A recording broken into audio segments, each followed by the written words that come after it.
सर्वप्रथम मैं भगवान अरहत सम्यक संबुद्ध को नमन करता हूँ।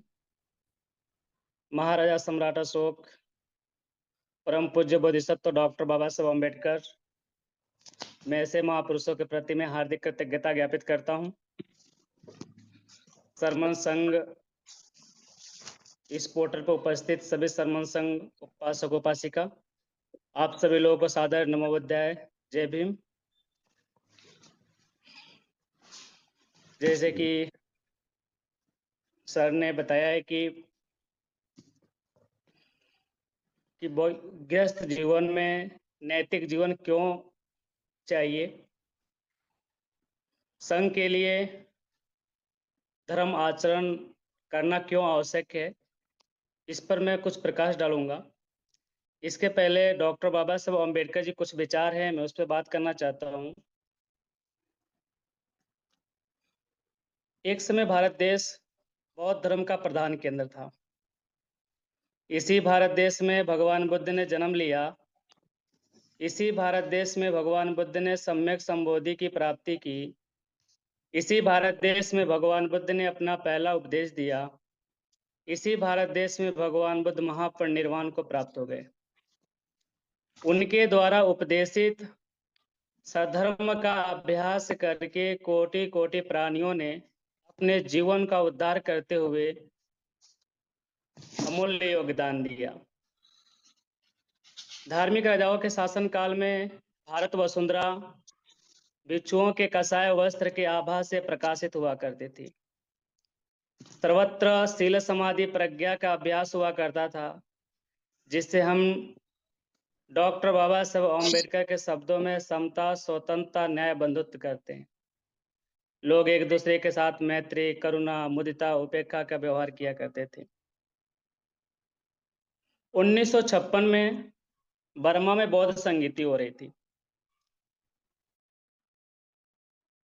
संगीति मतलब बौद्ध समय। उस संगीति में दुनिया के बड़े बड़े विद्वान बुलाए गए थे। बौद्ध देशों के राष्ट्रपति, प्रधानमंत्री, इन लोगों को बुलाया गया था। भारत देश से पंडित जवाहरलाल नेहरू, उनका मंत्रिमंडल, परम पूज्य बोधिसत्व डॉक्टर बाबा साहब अम्बेडकर, डॉक्टर बाबा साहब अम्बेडकर जी के गुरु पूज्य भिक्खु चंद्रमणि जी एवं महापंडित राहुल संस्कृत्यायन, इन लोगों को बुलाया गया था।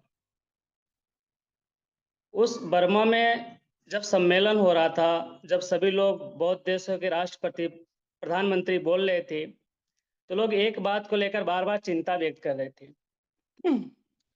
लोग कहते थे, देखिए, जिस भारत देश में भगवान बुद्ध ने जन्म लिया, आज उसी देश से बुद्ध की शिक्षाएं गायब हो गई है। लोग कहते थे, देखिए, जिस भारत देश में भगवान बुद्ध ने बुद्ध धर्म का वृक्ष लगाया, आज उस देश में बुद्ध धर्म का वृक्ष सूख रहा है। वो बार बार पंडित जवाहरलाल नेहरू और डॉक्टर बाबा साहब अम्बेडकर को देखकर कहते थे कि आप लोग इन्हें बचाने का प्रयास कीजिए। लेकिन उन नेताओं का बोलने का असर पंडित जवाहरलाल नेहरू पर नहीं पड़ा, लेकिन उन नेताओं का बोलने का असर डॉक्टर बाबा साहब अम्बेडकर पर पड़ा। जब डॉक्टर बाबा साहब अम्बेडकर उस सभा में बोलने के लिए खड़े होते हैं, डॉक्टर बाबा साहब अम्बेडकर कहते हैं कि मैं ऐसा मानता हूं कि जिस भारत देश में भगवान बुद्ध ने जन्म लिया, आज उसी देश से बुद्ध की शिक्षाएं गायब हो गई हैं।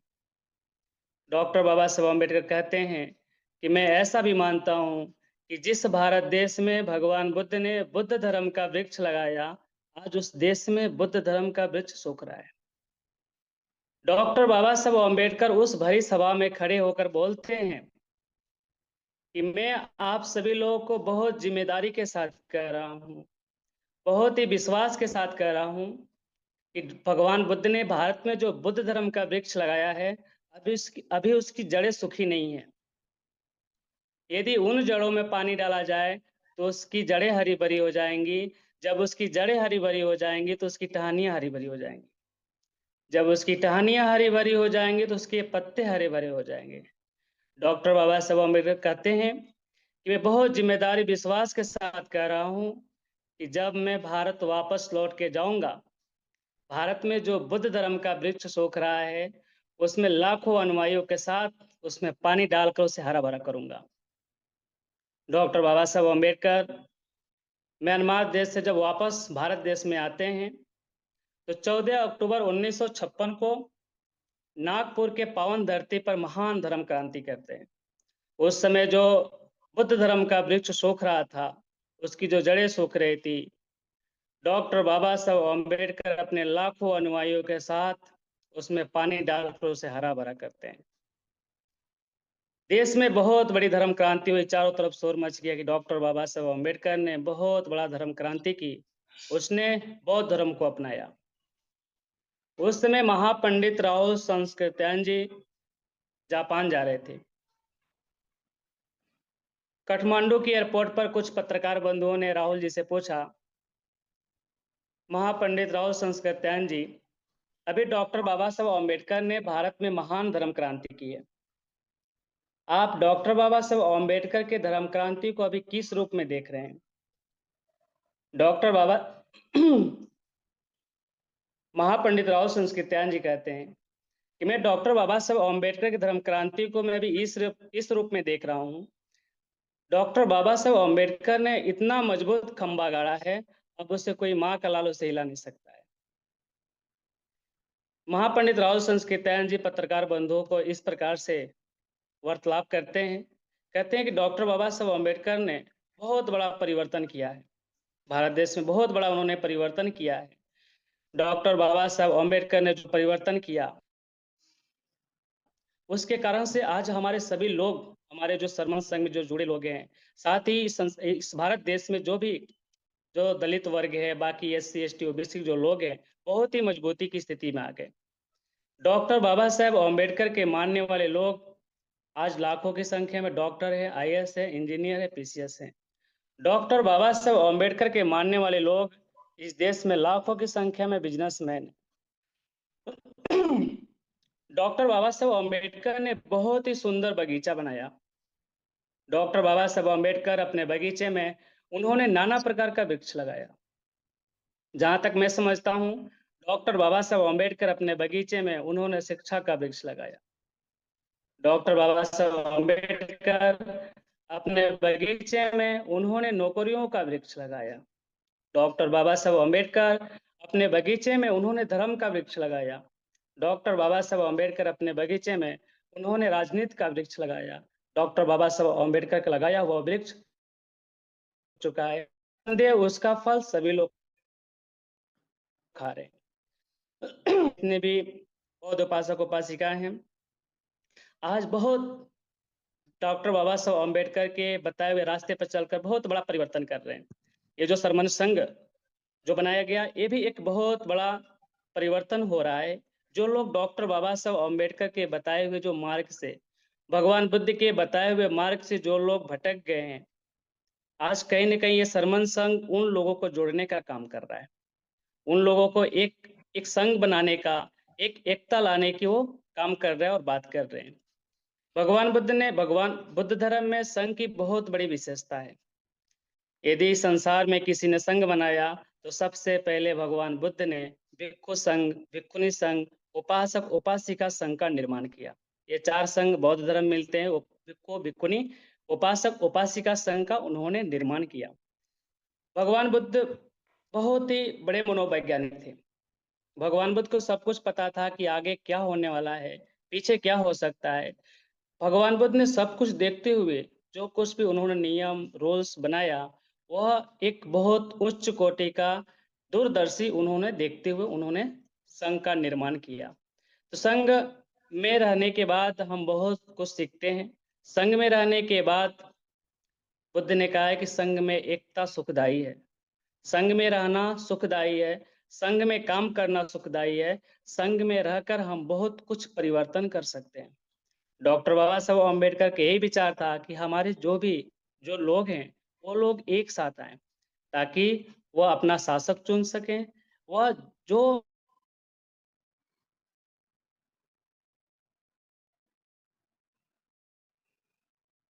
डॉक्टर बाबा साहब अम्बेडकर की जो विचारधारा है, कहीं न कहीं वो भटक गए, कहीं न कहीं वो दूर हो गए। जब तक हम संघ से हम बाहर रहेंगे, संघ में नहीं रहेंगे, तब तक हमारा कोई शासक नहीं होगा, तब तक हम किसी जो जो कुछ भी करना चाहते हैं, वह संभव नहीं है। जैसे कि महापरिनिब्बाण सूत्र में जो 7 अपरिहार्य धर्म है, शायद आप लोगों ने सुना होगा, पढ़ा होगा, लेकिन फिर भी मैं बताना चाहता हूँ। 7 अपरिहार्य धर्म महापरिनिब्बाण सूत्र में वर्णन किया गया है। अजातशत्रु अपने मंत्री वर्षकार ब्राह्मण को भगवान बुद्ध के पास भेजता है, बोलता है कि जाओ भगवान बुद्ध से कहो कि मैं वज्जी लोक पर मैं आक्रमण करना चाहता, उनको मैं पराजित करना चाहता। भगवान बुद्ध से तुम आशीर्वचन लेकर आओ और मैं अगले दिन वज्जियों पर आक्रमण करेंगे हम सभी लोग। उनका जो मंत्री था वर्षकार, वो भगवान बुद्ध के पास गया, भगवान बुद्ध को प्रणाम करता, अभिवादन करता और भगवान से कहता है, भगवान अजातशत्रु जी ने मुझे भेजा आपसे आशीर्वाद लेने के लिए कि वज्जियों पर मैं आक्रमण करना चाहता हूँ, हम सभी लोग वज्जियों को पराजित करना चाहता हूँ। तो भगवान बुद्ध कहते हैं कि वज्जी लोग को आप लोग पराजित नहीं कर सकते। वर्षकार ब्राह्मण ने पूछा क्यों? भगवान कहते हैं कि वह 7 अपरिहार्य धर्म का पालन करते हैं। जब तक वो 7 अपरिहार्य धर्म का पालन करेंगे तब तक उनको कोई पराजित नहीं कर सकता है। वर्षकार ब्राह्मण जानने की कोशिश करता है कि वो 7 अपरिहार्य धर्म है क्या। भगवान बुद्ध ने कहा कि वज्जी जो लोग हैं एक साथ उठते हैं, वज्जी लोग एक साथ उठते हैं, एक साथ बैठते हैं। वज्जी लोग जो बड़े हैं, बुजुर्ग हैं, उनका सम्मान करते हैं, उनका आदर करते हैं। वज्जी लोग जो स्त्री है, जो स्त्री जो लोग हैं उनका संरक्षण करते हैं, देख रेख करते हैं। वज्जी लोग भिक्षु भिक्षुनी का सेवा करते हैं। वज्जी लोग एक साथ धर्म का पालन करते हैं। वज्जी लोग चैत्य की पूजा करते हैं। वज्जी लोग अरहंतों की रक्षा करते हैं। जब तक ये 7 अपरिहार्य धर्म का पालन करेंगे, एक साथ उठेंगे, एक साथ बैठेंगे, एक साथ सारे कामों को वज्जी लोग एक साथ करते रहेंगे, तब तक इनको कोई पराजित नहीं कर सकता। लेकिन वर्षकार ब्राह्मण को विश्वास नहीं होता। वो अपने मंत्री के पास जाता और बोलता है कि भगवान ने ऐसा ऐसा कहा है। वह अजातशत्रु को विश्वास नहीं होता। वो बोलता है कि नहीं, हम लोग आक्रमण करेंगे। वह अजातशत्रु अपने सैनिकों के साथ वज्जी लोग पर आक्रमण करता है, लेकिन वज्जी लोग उनको पराजित कर देते हैं। तो इससे हमें ये संदेश मिलता है, इससे ये सीख मिलती है कि जो वज्जी लोग थे वो 7 अपरिहार्य धर्म का पालन करते थे। तो इससे हमें ये सीखना चाहिए कि जब तक हम लोग एक साथ उठेंगे, एक साथ बैठेंगे, एक साथ हम सारे कामों को करेंगे, तब तक हम सभी लोग कोई पराजित नहीं कर सकता है। जैसा चाहे अपने देश में वैसा हम शासक तैयार कर सकते हैं, जो चाहे हम लोग वैसा बना सकते हैं।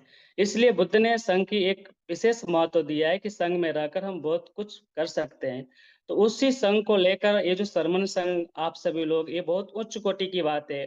बहुत अच्छा विचार है कि जो इस पोर्टल के माध्यम से हमारे उपासक उपासिका जुड़ रहे हैं। जो लोग संघ से बाहर हैं, कहीं न कहीं वो बुद्ध के रास्ते से, धम्म के रास्ते से, संघ से रास्ते से, धर्म से कहीं न कहीं दूर हैं, उनको आप लोग सन्मार्ग पर लाने का काम कर रहे हैं। भगवान बुद्ध ने कहा है कि अच्छा, इस संसार में 4 प्रकार के लोग हैं। पहला व्यक्ति वह है जो स्वयं धर्म का पालन करता है और दूसरों को भी पालन करने के लिए बोलता है। दूसरे प्रकार का व्यक्ति वह है जो स्वयं धर्म का पालन नहीं करता है, लेकिन दूसरों को शिक्षा देता है कि आप धर्म का पालन करो। तीसरे प्रकार का व्यक्ति वह है जो स्वयं धर्म का पालन नहीं करता और दूसरों के भी धर्म की पालन करने की बात नहीं करता है। चौथे प्रकार का व्यक्ति वह है जो स्वयं करता है और दूसरों को नहीं बोलता है धर्म का पालन करने के लिए। तो भगवान भगवान बुद्ध कह रहे हैं कि जो तीसरे प्रकार का जो व्यक्ति है, जो स्वयं करता है और दूसरों को भी धर्म का पालन करने के लिए बोलता है, तो भगवान कह रहे हैं कि उसके जीवन में बहुत सुख शांति है और वह व्यक्ति एक प्रकार से वह कुशल कर्म कर रहा है, अच्छा कर्म कर रहा है। यदि मेरे वजह से किसी का जीवन बदल जाता है, मेरे वजह से किसी के जीवन में सुख शांति आ जाती है, मेरे वजह से यदि बुद्ध के रास्ते पे कोई व्यक्ति चलता है, तो सबसे बड़ा पुण्य है। सबसे बड़ा मैंने अच्छा काम कर लिया। बुद्ध यही चाहते थे कि जो भी हमारे उपासक उपासिका हैं, वो लोग एक दूसरे को धर्म दें। किसी को श्रोतापन, सक्तागामी, अनागामी, अरहंत, जो अरहंत अवस्था को प्राप्त कर लेते हैं, श्रोतापन, सक्तागामी की अवस्था को प्राप्त कर लेते हैं, वो लोग भी प्रयास करते हैं कि जो जो व्यक्ति आर्य नहीं है, जो व्यक्ति अनार्य है, उस व्यक्ति को आर्य बनाने की कोशिश करते हैं कि वो व्यक्ति वो भी श्रेष्ठ बने। तो इसलिए धर्म का पालन करना हमें बहुत ही जरूरी है, क्योंकि धर्म में सुख शांति देता है। आज कहीं न कहीं लोग धर्म से दूर होने के कारण बहुत कुछ सुनने को मिलता है। उनके जीवन में बहुत सारी कठिनाइयाँ आती हैं। भगवान बुद्ध ने ये गृहस्थ जीवन जीने के लिए, संन्यास जीवन जीने के लिए उन्होंने एक नैतिक जीवन दिया, एक धर्म दिया, ताकि हम धर्म का पालन करके हम अपने अपने जो चित्त चैसिक जो रूप निब्बान है, जो अधर्म की जो अवस्थाएँ हैं, जो हमारे जो मन है, जो कायिक वाचिक जो हमारा जो कर्म है, उसको हम ठीक करें। आज कहीं न कहीं लोग धर्म से दूर होने के कारण लोग छोटी-छोटी बातों पे झगड़ा करना, क्रोध करना, गुस्सा करना, ईर्ष्या करना, कहीं न कहीं ये चरम सीमा पे है। लोगों के अंदर बहुत गुस्सा है, बहुत क्रोध है, छोटी-छोटी बातों पे गुस्सा करते हैं। परिवार के साथ, पति-पत्नी के साथ लोग अच्छे से नहीं रहते हैं, माता-पिता के साथ अच्छे से नहीं रहते हैं। बहुत ऐसे परिवार हैं, जिनके घर में सब कुछ है, धन-संपत्ति बहुत है, लेकिन सुख नहीं है, शांति नहीं है। कहीं न कहीं वह धर्म से दूर हैं। बुद्ध ने कहा है कि यदि हम धर्म से दूर होते हैं, तो हमारे पास सब कुछ होते हुए भी क्या है, वो बेकार है। तो धर्म का पालन करने के बाद ऐसा लगता है कि हम उच्च उच्चतर अवस्था को हम प्राप्त करें, उच्च कोटि की अवस्था को प्राप्त कर रहे हैं। और धर्म का पालन करने से भगवान बुद्ध ने कहा है कि जो व्यक्ति धर्म का पालन करता है, वह व्यक्ति बहुत सुखी है और उस व्यक्ति की जो प्रशंसा होती है, चारों दिशाओं में होती है। भगवान बुद्ध ने धम्मपद में कहा है कि कि इस संसार में जो सत्पुरुष लोग हैं, जो धर्म का पालन करते हैं, उनकी जो सुगंध होती है, वो चारों दिशाओं में जाती है। न करे कि न पुष्पगंधो पटिवातिमेति न चंदनं तगरं मल्लिका वा सतंच गंधो पटिवातिमेति सब दिशा सब पुरुषा पवाति। जैसे परफ्यूम हो गया, बाकी जो भी लिक्विड है, इत्र है, उस जूही है, चमेली है, इसकी जो सुगंध होती है, वो बहुत ही अल्प होती है, थोड़ी-सी होती है। जिधर हवा बहती है, उधर ही जाती है। लेकिन भगवान बुद्ध ने कहा है कि जो शीलवान जो लोग हैं, जो धर्म का पालन करते हैं, जैसे कि पंचशील, पानातिपाता, दीनदाना, कामेशु हो गया, मुसावादा, सूरा मेरे मज्ज, मतलब हत्या नहीं करना, चोरी नहीं करना, व्यभिचार नहीं करना, झूठ नहीं बोलना, नशीले पदार्थों का सेवन नहीं करना। साथ-साथ जो जो भी हमारा जो शील है, धर्म का पालन करना होता है। जब हम उसका पालन करते हैं, तो भगवान बुद्ध कह रहे हैं कि उसकी जो सुगंध होती है, वो सर्वत्र दिशाओं में जाती है, हवा के विपरीत भी जाती है। तो इसलिए हमें धर्म का पालन करना बहुत ही ज़रूरी है वर्तमान समय में। और वर्तमान समय में ही नहीं, बल्कि आगे भी बुद्ध ने कहा है कि हमारा जो ये जो धर्म है, ये धर्म हमें अंधकार से प्रकाश की तरफ लेके जाता है और हमारे जीवन को एक अच्छा बनाने की कोशिश करता है। आज कहीं न कहीं लोग धर्म से दूर होने के कारण बहुत सारी समस्याएँ सुनने को मिलती है। बुद्ध ने कहा है कि जो धर्म की रक्षा नहीं करता है, धर्म उसकी रक्षा नहीं करता है। बुद्ध कह रहे यदि व्यक्ति कोई धर्म की रक्षा करता है, कुशल कर्मों की रक्षा करता है, अच्छे कर्मों की रक्षा करता है, तो बुद्ध कह रहे हैं कि वह व्यक्ति उस व्यक्ति के पास बुद्ध है। यदि कोई व्यक्ति भगवान बुद्ध करे, यदि कोई व्यक्ति सुबह-शाम हमारी पूजा करे, सुबह से लेकर शाम तक पूजा करे, यदि वह धर्म का पालन नहीं करता है, तो वह मेरे पास रहते हुए बहुत दूर है। भगवान ये कह रहे हैं कि यदि कोई व्यक्ति धर्म का पालन करता है, लेकिन मेरे पास नहीं है, धर्म का पालन करता है, कुशल कर्म करता है, सदाचार का जीवन जीता है, अष्टशील, उपवास जो भी व्रत का है उसका पालन करता है, भगवान बुद्ध कह रहे हैं कि वो व्यक्ति दूर होते हुए मेरे समीप है। इसलिए ये जो भगवान बुद्ध का जो दिया हुआ जो धर्म है, ये बहुत ही कल्याणकारी है और हमें एक नैतिक जीवन, एक कुशल जीवन जीना सिखलाता है। तो हमें भी धर्म का पालन करना चाहिए, ताकि धर्म का पालन करने से हमारे मन को एक सुखद वेदनाएँ उत्पन्न होती है और भगवान बुद्ध ने कहा है कि जो व्यक्ति धर्म का पालन करता है, शीलवान है, वह व्यक्ति सबका प्रिय बन जाता है। इस संसार में बहुत सारे ऐसे जो लोग हैं, जिनसे मिलने के बाद मन बहुत दुखी हो जाता है। आप लोगों ने देखा होगा, मिला होगा। लेकिन इस संसार में ऐसे भी लोग हैं जिनसे मिलने के बाद मन बहुत खुश हो जाता है, मन प्रसन्न हो जाता है। यदि किसी व्यक्ति से मिलने के बाद यदि मन खुश हो जा रहा है, समझिए कि उस व्यक्ति का जो कर्म है बहुत अच्छा है।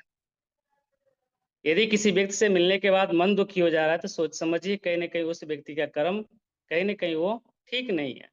इसीलिए हमें कर्म बुद्ध ने कहा है कि हमें सबका प्रिय बनना है, किसी एक व्यक्ति का प्रिय नहीं बनना है। बुद्ध ने कहा है कि हमें मैत्री, करुणा, मुदिता, उपेक्षा जो ब्रह्म विहार है, इसमें रहते हुए भी सबका प्रिय बनना है और धर्म का पालन करना है। बुद्ध ने कहा है कि जो व्यक्ति धर्मचारी होता है सुखं सोपति। बुद्ध कह रहे हैं कि जो धर्म का पालन करता है वो व्यक्ति सुख से सोता है, सुख से जागता है, बुरा स्वप्न नहीं देखता है। भगवान कह रहे हैं कि जो व्यक्ति पंचशील का पालन नहीं करता, कोई व्यक्ति हत्या करके आए, उसको सोने के लिए खूब लग्जरियस आप बेड दे दीजिए, तो क्या उस व्यक्ति को उस पर नींद आएगी? क्या नहीं आ सकती है। उसके मन में बार बार यही विचार आएगा कि मैं जिसकी हत्या करने के लिए गया था, क्या किसी ने तो देखा तो नहीं, या फिर क्या कहीं सीसीटीवी कैमरा तो नहीं लगा था। तो उस व्यक्ति के मन में वो बार बार विचार आएगा और वो व्यक्ति उस बेड पर सो नहीं सकता है। दूसरा सील, यदि कोई व्यक्ति चोरी करके आए, किसी घर में चोरी करके आए, उसको भी सोने के लिए अच्छा बेड दे दी, उसको भी नींद नहीं आएगी। वो बार बार उसके मन में यही चलेगा कि मैं जिस घर में चोरी करने के लिए गया था, किसी ने देखा तो नहीं आते हुए, कहीं कैमरा तो नहीं लगा हुआ था। वो भी व्यक्ति सुख से नहीं सो सकता। बुद्ध कह रहे हैं कि यदि कोई व्यक्ति किसी का रेप करके आए, वो भी व्यक्ति सुखी नहीं है। भगवान कह रहे हैं कि यदि कोई व्यक्ति शराब पीकर आए, झूठ बोल कर आए, चुगली करे, बुद्ध कह रहे हैं कि उसके पास भी सुख नहीं है, क्योंकि जो व्यक्ति बार बार झूठ बोलता है, चुगली करता है, तो वो व्यक्ति सुखी नहीं है, क्योंकि उसको पता है कि मैं झूठ बोल रहा हूँ, किसी दिन सच्चाई लोगों को पता चला तो मेरे साथ बहुत बुरा होगा। तो बुद्ध कह रहे हैं कि जो व्यक्ति हत्या करता है, चोरी करता है, झूठ बोलता है, व्यभिचार करता है, नशीले पदार्थों का सेवन करता है, उस व्यक्ति के पास सुख नहीं है, शांति नहीं है। वह व्यक्ति किसी का प्रिय बन ही नहीं सकता। हत्यारा किसी का प्रिय नहीं हो सकता, चोरी करने वाला व्यक्ति किसी का प्रिय नहीं बन सकता, बेविचार करने वाला व्यक्ति किसी का प्रिय नहीं बन सकता है, झूठ बोलने वाला व्यक्ति किसी का प्रिय नहीं बन सकता। जो व्यक्ति शराब पीता हो, नशीले पदार्थों का सेवन करता हो, उस व्यक्ति का समाज में कहीं भी स्थान नहीं होता है, वो व्यक्ति भी किसी का प्रिय नहीं बन सकता। इसलिए बुद्ध ने बेसिक जो उपासक उपासिका है, जो गृहस्थ जीवन है, वह जो 5 जो सील है, गृहस्थ जीवन के लिए नहीं बल्कि जो सन्यास जो आश्रम है, जो भिक्षु हैं, भिक्षुणी है, उनको लिए भी है। तो बुद्ध ने इसीलिए कहा कि जो पंचशील का पालन करना बहुत ही जरूरी है। ये पंचशील क्या है कि जीवन का मापदंड है। इससे पता चलता है कि मैंने जीवन में कितना अच्छा कर्म किया है और कितना बुरा कर्म किया है। इन 5 मापदंडों से अपने जीवन को मापा जा सकता है, ताकि हम अपने कुशल कर्मों का निरीक्षण कर सकें। लोग कहीं न कहीं दूसरे को ऊपर दोष देते हैं, बोलते हैं फला व्यक्ति ठीक नहीं है, ये व्यक्ति ऐसा है। हम केवल दूसरे को निंदा ही करते हैं। लेकिन बुद्ध ने कहा है कि निंदा हमें किसी की नहीं करनी है। सबसे पहले अपने को निरीक्षण करना है, क्या कहीं मैं उस श्रेणी में तो नहीं आता? अपने आप को देखना है। बुद्ध ने कहा है कि अपने कर्मों को देखो, अपने कर्मों को देखकर चिंतन करो, क्या सच में तुम सही हो? क्या तुम सच में गलत हो? यदि तुम्हारा कर्म कहता है कि गलत है, तो उसका पश्चाताप करो और अगले जो भी कर्म है, जो भी बुराइयां हैं, उसको नहीं करना है। आज देखा जाए जो बाहर देश के जो लोग हैं, जो बुद्धिस्ट लोग हैं, वह बहुत ही जो भी जिनके अंदर श्रद्धा है, श्रद्धा होना बहुत ही जरूरी है।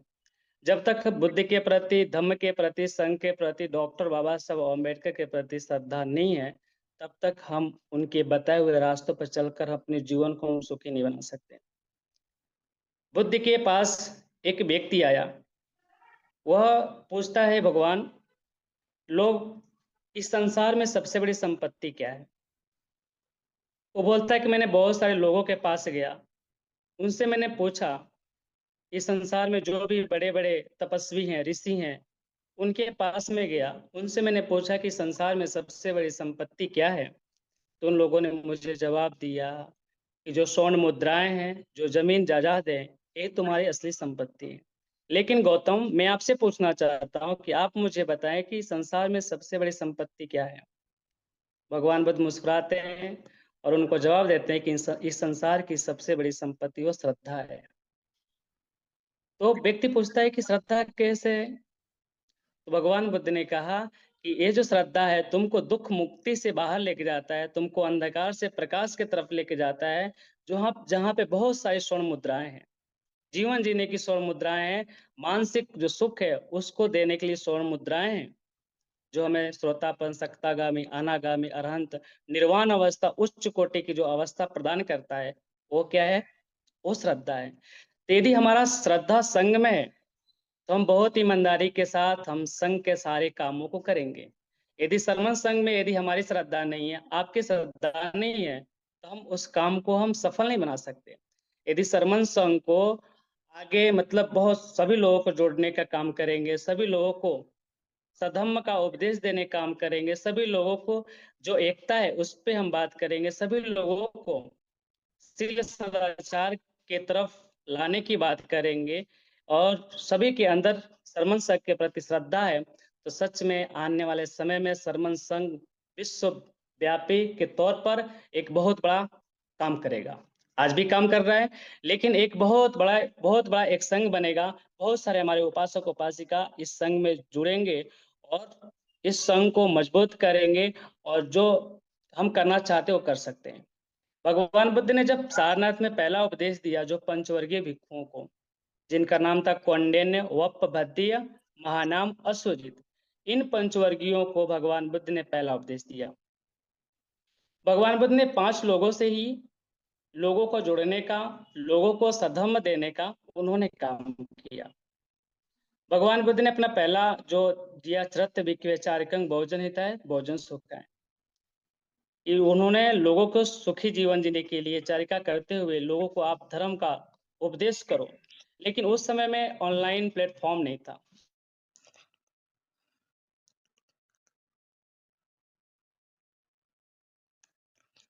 तक पहुंचाने का उन लोगों ने काम किया। लेकिन वर्तमान समय में हम लोग के पास ऑनलाइन प्लेटफॉर्म है जो सभी लोग यूज करते हैं, सभी के घरों में फोन है, टीवी है, एलसीडी है, सभी लोगों के पास में है। तो क्यों ना हम सभी लोग इस पोर्टल पे जुड़कर हम सरमन संघ को मजबूत करें और भगवान बुद्ध की जो शिक्षाएं हैं वह जन संदेश बनाने का काम करें।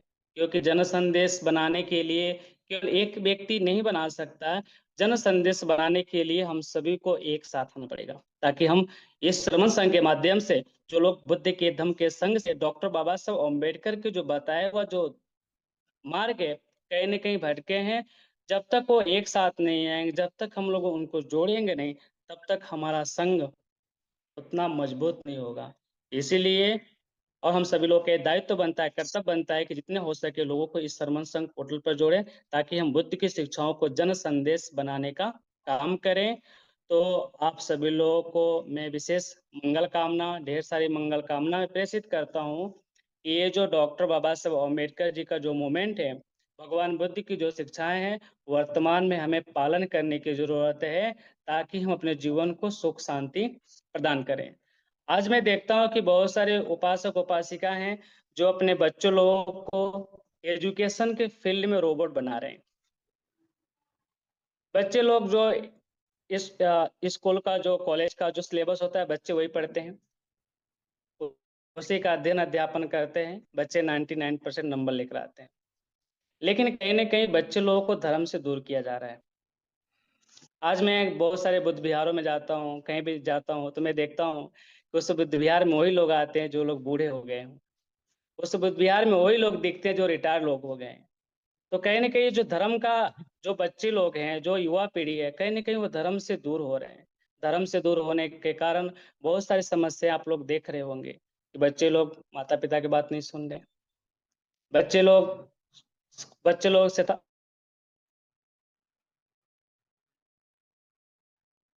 धर्म का पालन करेंगे, बच्चों लोगों को भी धर्म, जैसे देखिए कि जो मुस्लिम लोग हैं, मुस्लिम लोग जो भगवान बुद्ध ने जो जो सात अपरेयन धर्म का पालन करने के लिए हम लोगों को लिए कहा, सभी के लिए कहा, लेकिन कहीं ना कहीं वो सात अपरेयन धर्म का पालन मुस्लिम करते हैं। वो एक साथ उठते हैं, एक साथ बैठते हैं, एक साथ अपने मस्जिदों में जाते हैं, उनका टाइम होता है। लेकिन हमारे में कई हमारे जो लोग हैं, कहीं ना कहीं उनका जो टाइम टेबल है वो कहीं ना कहीं जो संघ है, जो सात अपरिहार्य धर्म है, उसका कहीं ना कहीं हम लोग पालन नहीं कर रहे हैं, जिस कारण से एक साथ उठते नहीं, एक साथ बैठते नहीं। उनका जो मुस्लिम लोगों का जो टाइमिंग है वो ये 1 मिनट इधर उधर नहीं होता, बल्कि वो टाइम पे अपने मदरसों में पहुंचते हैं। वैसे ही हमारे जो बौद्ध उपासक उपासिका हैं, उनको भी टाइम को देखना चाहिए और विशेषकर जो नियम है, जो रूल्स रेगुलेशन है, उसको हमें पालन करना चाहिए। जो मुस्लिम लोग कर रहे हैं, जो 7 अप्रैल धर्म का पालन कहीं न कहीं उनके अंदर दिखता है, तो 7 अप्रैल धर्म का पालन अपने अंदर होना चाहिए।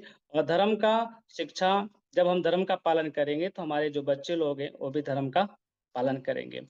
आज बहुत सारे जो बच्चे लोग हैं, जो धर्म का पालन नहीं करते हैं, लोग माता-पिता अपने बच्चों को धर्म की शिक्षाएँ नहीं देते हैं। उनकी जो स्कूल की, कॉलेज की जो शिक्षाएँ होती है, बच्चे लोग के पास वही होती है।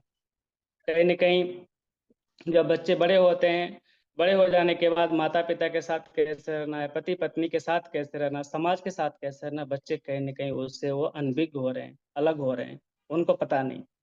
छोटी-छोटी बातों पे गुस्सा करना, क्रोध करना, पति-पत्नी के साथ लड़ाई-झगड़ा करना, माता-पिता की बात न सुनना, कहीं न कहीं ये दुखद है। ये दुखद सभी के लिए है। इसीलिए बुद्ध ने कहा है कि जो हमारे माता-पिता धार्मिक है, बच्चों में बचपन से संस्कार, धर्म की शिक्षाएँ देना बहुत ज़रूरी है। जैसे कंबोडिया के बारे में बताना चाहता हूँ मैं आप लोगों को। कंबोडिया में जो लोग का जो घर है, बहुत छोटा-छोटा घर है। तो वहाँ पे पूछा गया कि आप लोग के घर इतना छोटा क्यों है? आपके जो बुद्ध विहार हैं, आपके जो कॉलेज हैं, बहुत बड़े-बड़े हैं। तो उन लोगों ने कहा कि रहने के लिए क्या चाहिए? 1 कमरे, 2 कमरे बहुत हैं। हम लोग जो भी कमाते हैं, हम लोग के पास जो भी पैसा आता है, उस पैसे का जो आधा भाग है, वो सबसे ज़्यादा हम लोग बुद्ध विहारों में खर्च करते हैं, मोनेस्ट्री में खर्च करते हैं। और उसके बाद हम लोग हमारे जो कॉलेज हैं, उसमें खर्च करते हैं। सबसे पहले बच्चा मेरा बुद्ध विहार में जाएगा, वहाँ धार्मिक शिक्षाओं को सीखेगा। बुद्ध विहार में जाने के बाद बच्चा उसके बाद कॉलेज में जाएगा, वहाँ पे इस देश का एक अच्छा नागरिक बनेगा। तो इससे हमें ये सीखना चाहिए कि जो कंबोडिया के जो लोग हैं, वो कितना दूरदर्शी है, कहाँ तक सोचते हैं। और हमारे देश में क्या है, लोगों के पास पैसे हैं तो बुद्ध विहार में खर्च नहीं करेंगे। उनके पास अच्छे हॉस्पिटल नहीं है, कॉलेज नहीं है, बुद्ध विहार नहीं है। लोगों के जो घर है, वो करोड़ों-करोड़ों के हैं। तो कहीं न कहीं हमें डॉक्टर बाबा साहब अम्बेडकर ने कहा था कि यदि अपने समाज को मजबूत करना है, अपनी शिक्षण व्यवस्था को मजबूत करना है, तो कहीं न कहीं अपने जो पैसे हैं, वो हमारे कॉलेज में आने चाहिए, हमारे धार्मिक जो संस्थाएँ हैं, उसमें आने चाहिए ताकि हमारा बच्चा धार्मिक हो। और जो बच्चा धार्मिक होने के बाद इस संसार के जो लोग हैं, उनके क्या है कि उनकी जो फीलिंग्स है, जो वेदनाएँ हैं, जो मैत्री, करुणा, मुदिता, उपेक्षा की जो भावनाएँ हैं, वो व्यक्ति समझ सकता है। जब हम धर्म का पालन नहीं करेंगे, तो हम आपको मैं कैसे समझ सकता हूँ? लोग बहुत क्रूर होते जा रहे हैं। लोग एक-दूसरे को नहीं समझते कि ये भी एक इंसान है। किसी को मारना, गाली देना, किसी के मान-सम्मान की परवाह नहीं, किसी की बेइज़्ज़ती करना। इस संसार में कोई व्यक्ति दुखी होना नहीं चाहता। इस संसार में कोई व्यक्ति अपमानित नहीं होना चाहता है, चाहे स्त्री हो, चाहे पुरुष हो, चाहे कोई भी हो, कोई भी अपमानित नहीं चाहता है। इस संसार में सभी लोग मान-सम्मान का जीवन जीना चाहते हैं। आप किसी व्यक्ति के पास जाइए, आप उससे पूछिए क्या तुम अपमानित जीवन तुमको पसंद है? वो बताएगा कि नहीं, मुझे अपमानित जीवन पसंद नहीं है। लेकिन लोग बुद्ध कह रहे हैं कि जब तक व्यक्ति लोग धर्म का पालन नहीं करेंगे, तब तक व्यक्ति एक-दूसरे को समझ नहीं सकता। लोग यही हो रहा है कि लोग दूसरे को अपमान करते हैं, दूसरे के मान-सम्मान को ध्यान नहीं देते हैं। तो हमें ये भी ध्यान देना है कि दूसरे का जिस प्रकार से हमें मान-सम्मान की आवश्यकता होती है, हमें मान-सम्मान का जीवन जीना होता है, उसी प्रकार से इस संसार में जो भी लोग हैं, चाहे परिवार के जो लोग हैं, चाहे आपकी सोसाइटी के जो लोग हैं, चाहे आस-पास के जो भी लोग हैं, वो भी मान-सम्मान के जीवन जीना चाहता है। तो इसलिए ये जो जो मानव जीवन है, इस जीवन में बुद्ध ने कहा है कि स पापः सकरणं कुशलसोपसंपदां सचित पर्योदपनं एतं बुद्धान शासनम्। बुद्ध कह रहे हैं कि सारे पाप कर्मों को ना करना। पाप क्या है? कि जो हम छोटी-छोटी बातों पे गुस्सा करते हैं, क्रोध करते हैं, दूसरों को दुःख देते हैं, दूसरों को परेशान करते हैं, जो अकुशल कर्म करते हैं, जो पंचशील का पालन नहीं करते, अष्टशील का पालन नहीं करते हैं, तो कहीं न कहीं बुद्ध कह रहे हैं कि ये क्या है? ये हमारे क्या अकुशल कर्म है। अकुशल कर्म मतलब हमारा जो मन है, इस मन को क्या कर देता है? ये काला कर देता है, पूरा ब्लैक कर देता है, सामने कुछ दिखता नहीं है। तो बुद्ध ने कहा है कि अकुशल कर्म वह है कि जो हमारे कुशलं और अकुशलं, कुशलं च पजानाति, अकुशलं च पजानाति। जो व्यक्ति कुशल और अकुशल में भेद नहीं कर पाता है। बुद्ध कह रहे हैं कि कुशल कर्म वह है कि जो व्यक्ति अच्छे कर्मों के भी अच्छे जो कर्म हैं, बुरा बुरा क्या है, अच्छा क्या है, उसमें जो भेद कर लेता है, वो हमारा कुशल कर्म है। जो व्यक्ति अच्छे और बुरे कर्मों में भेद नहीं कर पाता है, वो कहीं न कहीं हमें अकुशल के तरफ लेके जा रहा है। कहीं न कहीं हमारा जो रास्ता है, कहीं न कहीं हमारा जो मार्ग है, उस मार्ग से हमें हटाने का कोशिश किया जा रहा है। इसलिए बुद्ध ने हम लोगों को एक अच्छा जीवन जीने के लिए धर्म दिया, ताकि हम धर्म का पालन करके अपने जीवन को सुखी बना सकें, अपने परिवार को लोग सुखी बना सकें। तो हमें धर्म का पालन विशेषकर हम लोग सरमन संघ में जुड़े हैं, तो विशेषकर क्या है कि हमारा जो त्रिपिटक है, उसको हमें समझने की ज़रूरत है। जो पंचशील है, ये हमें आना चाहिए। यदि किसी व्यक्ति ने जैसे कि मुझे त्रिपिटक के बारे में नहीं पता, पंचशील के बारे में नहीं पता, अष्टशील के बारे में नहीं पता, किसी ने पूछा कि आप बौद्ध धर्म को मानते हो? किसी व्यक्ति ने कहा हाँ मैं बौद्ध धर्म को मानता हूँ। किसी ने पूछ लिया कि आपके धर्म आपके जो मूल ग्रंथ कौन-सा है? तो नहीं पता। तो क्या है कि जब हमारे जो मूल ग्रंथ है, जो त्रिपिटक है, उसके बारे में जानकारी नहीं है, जो पंचशील है, उसके बारे में जानकारी नहीं है, तो कहीं न कहीं हम दूसरे के साथ हम तर्क-वितर्क नहीं कर सकते हैं। त्रिपिटक में भगवान बुद्ध की संपूर्ण शिक्षाओं का संग्रह किया गया है। त्रिपिटक को 3 भागों में बाँटा गया है। पहला हमारा सुत्त पिटक, विनय पिटक, अभिधम्म पिटक। सुत्त पिटक में 5 ग्रंथ हैं, जो दिग्ग निकाय, मध्यम निकाय, संयुक्त निकाय, अंगुत्तर निकाय, खुद्दक निकाय। इसी खुद्दक निकाय में हमारे 15 ग्रंथ आ जाते हैं। जैसे खुद्दक पाठ है, धम्मपद है, उदान है, इत्तिवृत्तक, सूत निपात, विमानवतु, पेतवतु, थेरगाथा, थेरीगाथा, जातक, निर्देश, पटिसंभदामग, अपादान, बुद्धवंश, चर्या पिटक। ये हमारे खुद्दक निकाय के अंतर्गत 15 ग्रंथ आ जाते हैं। जब हम विनय पिटक की बात करते हैं, तो विनय पिटक में भिक्षु और भिक्षुणियों का कहा जाता है कि विनय पिटक भिक्षु भिक्षुणियों का संविधान, जैसे कि मैं हूँ या मैं भिक्षु में, और जो भिक्षुणी जो लोग हैं, तो कहा जाता है कि ये बौद्ध भिक्षु भिक्षुणियों क्या है, संविधान है। इसमें उनके जो रूल्स रेगुलेशन उसके बारे में बताया गया है। भिक्षु के लिए 227 नियम है, भिक्षुणी के लिए 311 नियम के बारे में बताया गया है। विनय पिटक को 5 भागों में बांटा गया है, महावग्ग, चुल्लवग्ग, प्राजिक, पाचित्य। हलवा खाएगी नहीं? इसी प्रकार जो अभिधम्म पिटक है, ठीक है, वो खाइए अभिधम्म ना। में उच्च कोटि की